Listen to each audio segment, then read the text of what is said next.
छत्तीसगढ़ में विधानसभा चुनाव जो है संपन्न हो चुका है और सभी राजनीतिक दल अपने अपने दावे कर रहे हैं सरकार बनाने के। हमारे साथ भारतीय जनता पार्टी के प्रदेश अध्यक्ष अरुण साव जी हैं, उनसे चर्चा करेंगे। साव जी, चुनाव संपन्न हो चुके हैं, लगातार दावे किए जा रहे हैं अपने अपने सरकार बनाने के। आप कितना आंक पा रहे हैं भाजपा को अभी चुनाव संपन्न होने के बाद?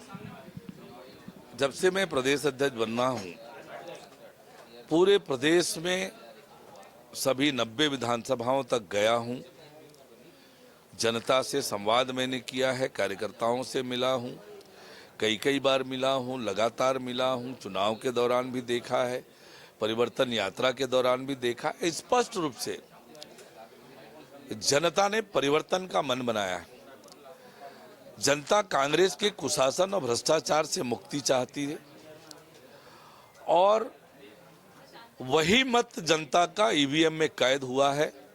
3 दिसंबर को जब मतगणना होगी, निश्चित रूप से कांग्रेस की कुशासन और भ्रष्टाचार से छत्तीसगढ़ को मुक्ति मिलेगी। छत्तीसगढ़ में कमल खिलेगा, नया सवेरा होगा, प्रदेश खुशहाली और तरक्की की ओर आगे बढ़ेगा। आप लोग दावा कर रहे हैं कि सरकार बनाएंगे, लेकिन जब बात आती है मुख्यमंत्री पद की, तब आप लोग कहते हैं कि हमने सामूहिक रूप में चुनाव लड़ा है। लेकिन क्या यदि सरकार जब बहुमत आएगी तो फिर किस तरह के वो देखने को मिलेंगे? क्या आप चाहेंगे कि मुख्यमंत्री बने? पार्टी का विधायक दल और केंद्रीय नेतृत्व तय करेगा कि सरकार का नेतृत्व कौन करेंगे। प्रदेश अध्यक्ष के नाते जो मेरी भूमिका थी कि प्रदेश में पार्टी को बहुमत मिले, पार्टी की सरकार बने, कांग्रेस के कुशासन और भ्रष्टाचार से छत्तीसगढ़ को मुक्त कराना, ये मेरी जिम्मेदारी थी। उसे लेकर मैंने लगातार मेहनत किया, काम किया। अब भारतीय जनता पार्टी की सरकार बनने वाली है। निश्चित रूप से छत्तीसगढ़ 3 दिसंबर से खुशहाली और तरक्की की ओर आगे बढ़ेगा।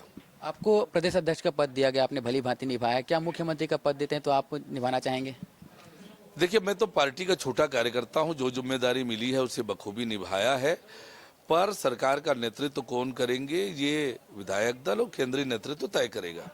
कांग्रेस लगातार रिव्यू मीटिंग कर रही है और जीत के दावे कर रही है, वहीं जहां पर अनुशासनहीनता हुई उन पर कार्रवाई करी। कि आप लोगों की क्या रणनीति है आगे? देखिए, भारतीय जनता पार्टी में अनुशासन को सर्वोच्च प्राथमिकता रही है। अनुशासनहीनता किसी भी स्तर पर बर्दाश्त नहीं की जाएगी और जिन्होंने भी अनुशासनहीनता की है उन पर कड़ी कार्रवाई की जाएगी, ये स्पष्ट है। कांग्रेस में अभी से मुख्यमंत्री पद को लेकर विवाद कहीं ना कहीं देखने को मिल रहा है। टीएस सिंहदेव का बयान सामने आया, उसके बाद कहे कि सामूहिक नेतृत्व में चुनाव लड़ेंगे। कैसे देखते हैं इस बयानबाजी को? अब आप? कांग्रेस को सत्ता जाने का डर सता रहा है। झूठ और प्रोपेगेंडा के माध्यम से छत्तीसगढ़ की जनता के बीच भ्रम पैदा करके ये सरकार बनाना चाहते थे, पर छत्तीसगढ़ की जनता ने इनके झूठ और प्रोपेगेंडा को करारा जवाब दिया है और अब सत्ता जाने का भय सता रहा है और इस प्रकार से ये आपस में लड़ रहे हैं। पर जनता ने अपना मत दे दिया है।